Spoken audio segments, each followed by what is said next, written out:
Chapter 21.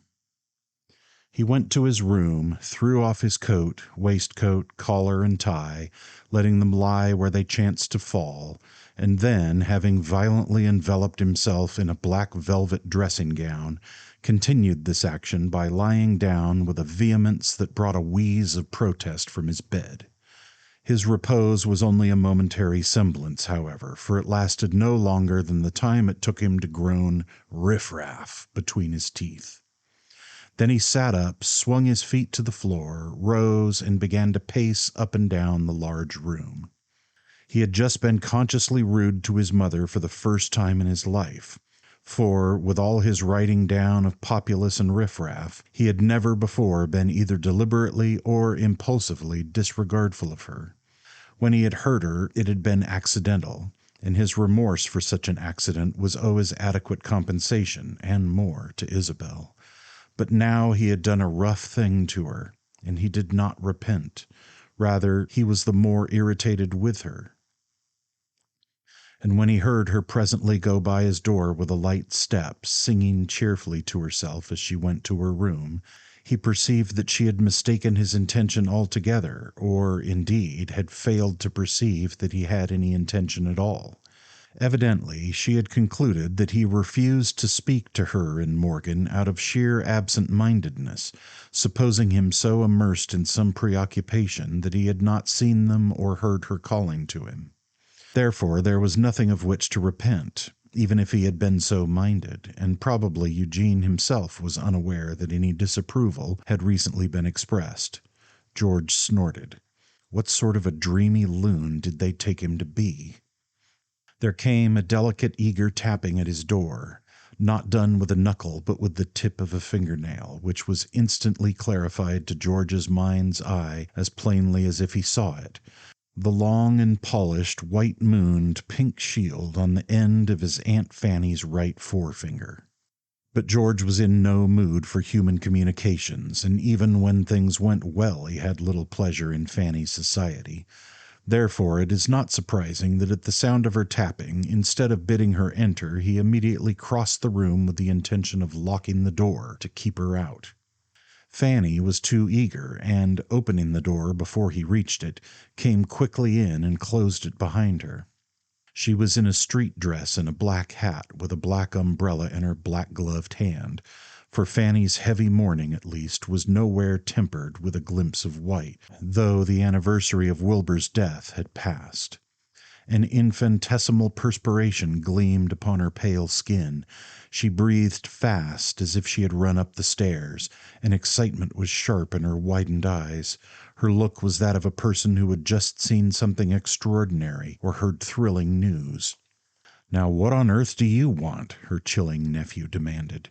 "George," she said hurriedly, "I saw what you did when you wouldn't speak to them. I was sitting with Mrs. Johnson at her front window across the street, and I saw it all." "Well, what of it?" "You did right," Fanny said with a vehemence not the less spirited because she suppressed her voice almost to a whisper.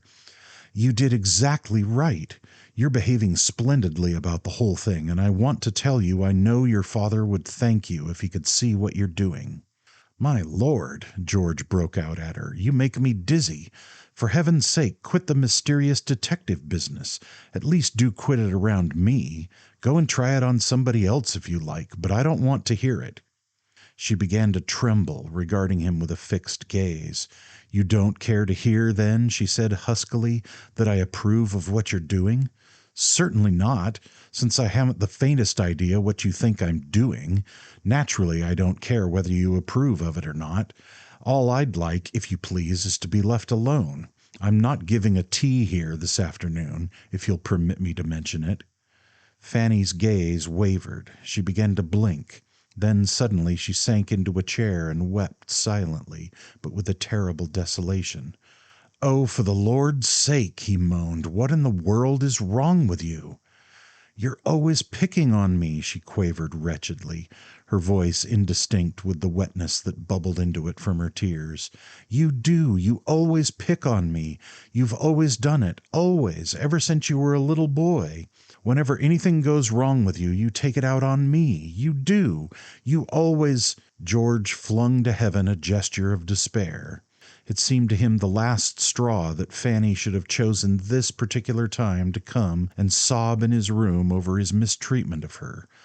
"Oh, my Lord," he whispered, then with a great effort addressed her in a reasonable tone. "Look here, Aunt Fanny, I don't see what you're making all this fuss about. Of course I know I've teased you sometimes, but—" "Teased me!" she wailed. "Teased me! Oh, it does seem too hard sometimes. This mean old life of mine does seem too hard. I don't think I can stand it. Honestly, I don't think I can. I came in here just to show you I sympathized with you, just to say something pleasant to you, and you treat me as if I were—oh, no, you wouldn't treat a servant the way you treat me. You wouldn't treat anybody in the world like this except old Fanny. Old Fanny, you say. It's nobody but old Fanny, so I'll kick her. Nobody will resent it. I'll kick her all I want to. You do. That's how you think of me, I know it. And you're right. I haven't got anything in the world since my brother died. Nobody, nothing, nothing." "Oh, my Lord," George groaned. Fanny spread out her small soaked handkerchief and shook it in the air to dry it a little, crying as damply and as wretchedly during this operation as before, a sight which gave George a curious shock to add to his other agitations, it seemed so strange. "I ought not to have come," she went on, "because I might have known it would only give you an excuse to pick on me again. I'm sorry enough I came, I can tell you. I didn't mean to speak of it again to you at all, and I wouldn't have, but I saw how you treated them, and I guess I got excited about it, and couldn't help following the impulse. But I'll know better next time, I can tell you. I'll keep my mouth shut as I meant to, and as I would have, if I hadn't got excited, and if I hadn't felt sorry for you. But what does it matter to anybody if I'm sorry for them? I'm only old Fanny." "Oh, good gracious! How can it matter to me who's sorry for me when I don't know what they're sorry about?" "You're so proud," she quavered, "and so hard. I tell you I didn't mean to speak of it to you, and I never, never in the world would have told you about it, nor have made the faintest reference to it, if I hadn't seen that somebody else had told you, or you'd found out for yourself some way. In despair of her intelligence, and in some doubt of his own, George struck the palms of his hands together. "Somebody else had told me what? I'd found what out for myself?" "How people are talking about your mother." Except for the incidental teariness of her voice, her tone was casual, as though she mentioned a subject previously discussed and understood. For Fanny had no doubt that George had only pretended to be mystified, because, in his pride, he would not in words admit that he knew what he knew. "What did you say?" he asked incredulously. "Of course I understood what you were doing," Fanny went on, drying her handkerchief again. "It puzzled other people when you began to be rude to Eugene, because they couldn't see how you could treat him as you did when you were so interested in Lucy. But I remembered how you came to me that other time when there was so much talk about Isabel, and I knew you'd give Lucy up in a minute if it came to a question of your mother's reputation, because you said then that—" "Look here," George interrupted in a shaking voice, "look here, I'd like—" He stopped, unable to go on, his agitation was so great. His chest heaved as from hard running, and his complexion, pallid at first, had become mottled, fiery splotches appearing at his temples and cheeks. "What do you mean by telling me there's talk about—" He gulped and began again. "What do you mean by using such words as reputation? What do you mean, speaking of a question of my mother's reputation?" Fanny looked up at him woefully over the handkerchief, which she now applied to her reddened nose. "God knows I'm sorry for you, George," she murmured. "I wanted to say so, but it's only old Fanny, so whatever she says, even when it's sympathy, pick on her for it. Hammer her," she sobbed. "Hammer her. It's only poor old lonely Fanny." "You look here," George said harshly. "When I spoke to my Uncle George after that rotten thing I heard Aunt Amelia say about my mother, he said if there was any gossip it was about you. He said people might be laughing about the way you ran after Morgan, but that was all." Fanny lifted her hands, clenched them, and struck them upon her knees. "Yes, it's always Fanny," she sobbed. "Ridiculous old Fanny, always, always." "You listen," George said. "After I'd talked to Uncle George, I saw you, and you said I had a mean little mind for thinking there might be truth in what Aunt Amelia said about people talking. You denied it. And that wasn't the only time. You'd attacked me before then because I intimated that Morgan might be coming here too often. You made me believe that Mother let him come entirely on your account. And now you say—" "I think he did," Fanny interrupted desolately. "I think he did come as much to see me as anything. For a while it looked like it. Anyhow, he liked to dance with me. He danced with me as much as he danced with her, and he acted as if he came on my account at least as much as he did on hers. He did act a good deal that way, and if Wilbur hadn't died— You told me there wasn't any talk." "I didn't think there was much then," Fanny protested. "I didn't know how much there was." "What?" "People don't come and tell such things to a person's family, you know. You don't suppose anybody was going to say to George Amberson that his sister was getting herself talked about, do you? Or that they were going to say much to me?" "You told me," said George fiercely, "that Mother never saw him except when she was chaperoning you." "They weren't much alone together then," Fanny returned. "Hardly ever, before Wilbur died. But you don't suppose that stops people from talking, do you? Your father never went anywhere, and people saw Eugene with her everywhere she went. And though I was with them, people just thought—" she choked. "They just thought I didn't count. Only old Fanny Minifer, I suppose they'd say. Besides, everybody knew that he'd been engaged to her." "What's that?" George cried. "Everybody knows it. Don't you remember your grandfather speaking of it at the Sunday dinner one night? He didn't say they were engaged, well, they were. Everybody knows it, and she broke it off on account of that serenade when Eugene didn't know what he was doing. He drank when he was a young man, and she wouldn't stand it. But everybody in this town knows that Isabel has never really cared for any other man in her life. Poor Wilbur! He was the only soul alive that didn't know it." Nightmare had descended upon the unfortunate George. He leaned back against the footboard of his bed, gazing wildly at his aunt. "I believe I'm going crazy," he said. "You mean when you told me there wasn't any talk, you told me a falsehood?" "No," Fanny gasped. "You did. I tell you I didn't know how much talk there was, and it wouldn't have amounted to much if Wilbur had lived." And Fanny completed this with a fatal admission. "I didn't want you to interfere." George overlooked the admission. His mind was not now occupied with analysis. "What do you mean," he asked, "when you say that if Father had lived, the talk wouldn't have amounted to anything? Things might have been—they might have been different. You mean Morgan might have married you?" Fanny gulped. "No, because I don't know that I'd have accepted him." She had ceased to weep, and now she sat up stiffly. "I certainly didn't care enough about him to marry him. I wouldn't have let myself care that much until he showed that he wished to marry me. I'm not that sort of person." The poor lady paid her vanity this piteous little tribute. "What I mean is, if Wilbur hadn't died, people wouldn't have had it proved before their very eyes that what they'd been talking about was true." You say that people believe—" George shuddered, then forced himself to continue in a sick voice. "They believe my mother is in love with that man?" "Of course.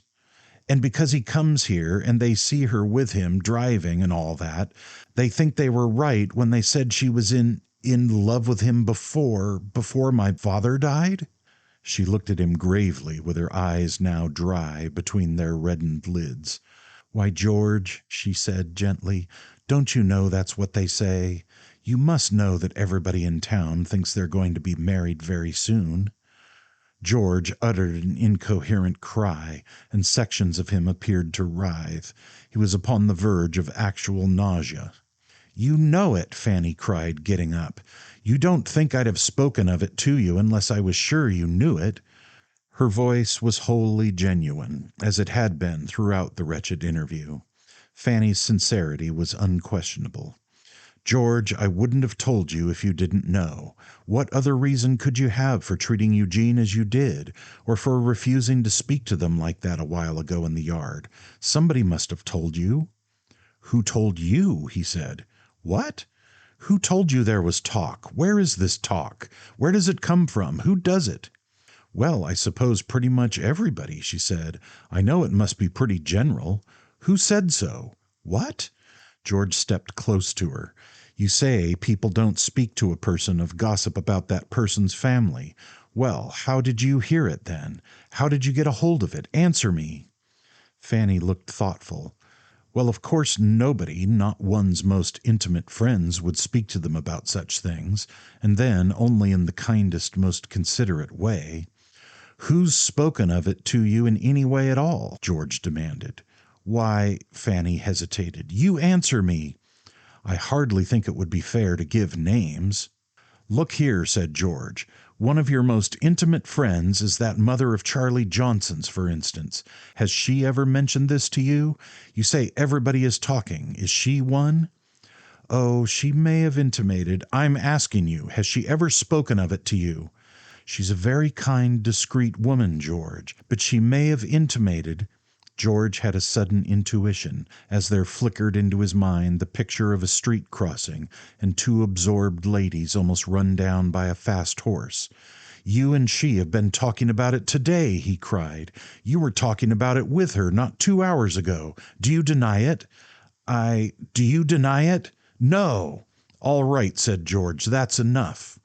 She caught at his arm as he turned away. "What are you going to do, George?" "I'll not talk about it now," he said heavily. "I think you've done a good deal for one day, Aunt Fanny." And Fanny, seeing the passion in his face, began to be alarmed. She tried to retain possession of the black velvet sleeve which her fingers had clutched, and he suffered her to do so, but used this leverage to urge her to the door. "George, you know I'm sorry for you, whether you care or not," she whimpered. "I never in the world would have spoken of it if I hadn't thought you knew all about it. I wouldn't have—" But he had opened the door with his free hand. "Never mind," he said, and she was obliged to pass out into the hall, the door closing quickly behind her.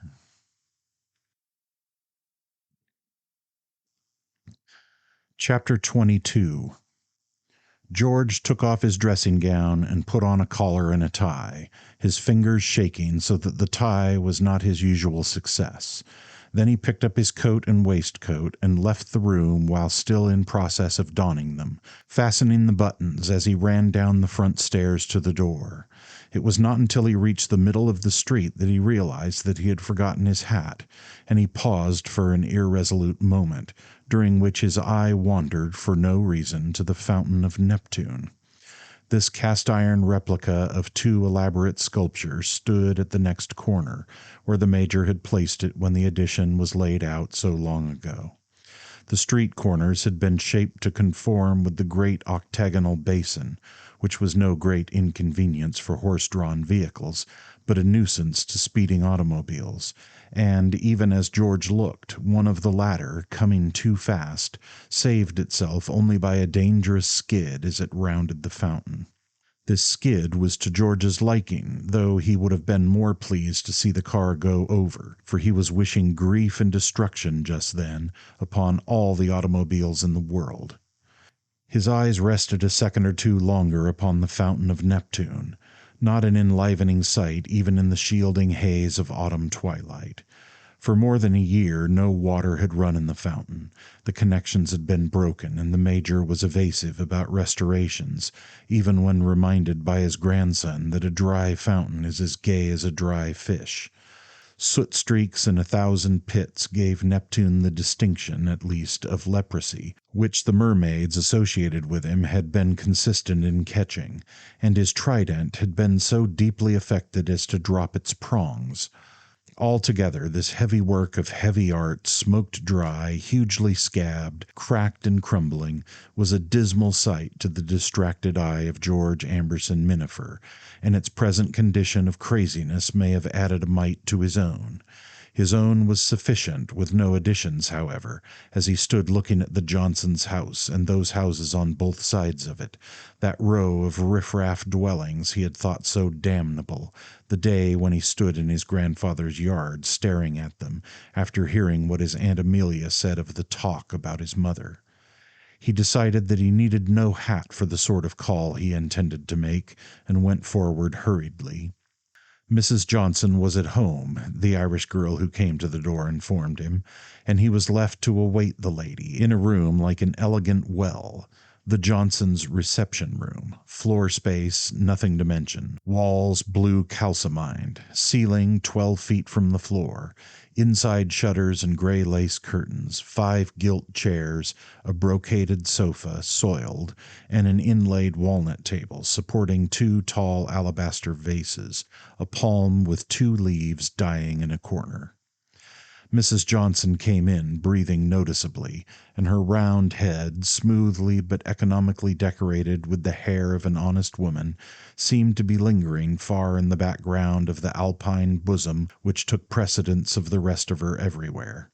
But when she was all in the room, it was to be seen that her breathing was the result of hospitable haste to greet the visitor, and her hand, not so dry as Neptune's fountain, suggested that she had paused for only the briefest ablutions. George accepted this cold, damp lump mechanically. "Mr. Mr. Minifer," she exclaimed, "I'm really delighted. I understood you asked for me. Mr. Johnson's out of the city, but Charlie's downtown, and I'm looking for him at any minute now, and he'll be so pleased that you—" "I didn't want to see Charlie," George said. "Do sit down," the hospitable lady urged him, seating herself upon the sofa. "Do sit down." "No, I thank you. Surely you're not going to run away again when you've just come. Do sit down, Mr. Minifer. I hope you're all well at your house, and at the dear old Major's, too. He's looking—" "Mrs. Johnson," George said, in a strained, loud voice which arrested her attention immediately, so that she was abruptly silent, leaving her surprised mouth open.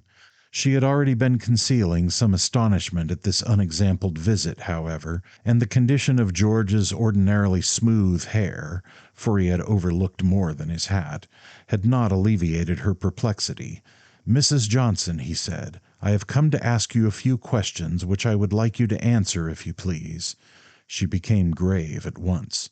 "Certainly, Mr. Minifer, anything I can—" He interrupted sternly, yet his voice shook in spite of its sternness. "You were talking with my Aunt Fanny about my mother this afternoon."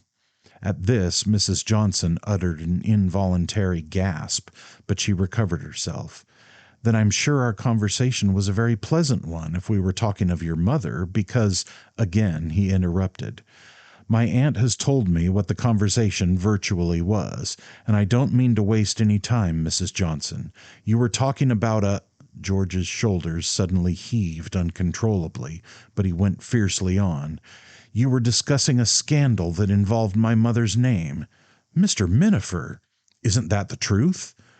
"I don't feel called upon to answer, Mr. Minifer," she said with visible agitation.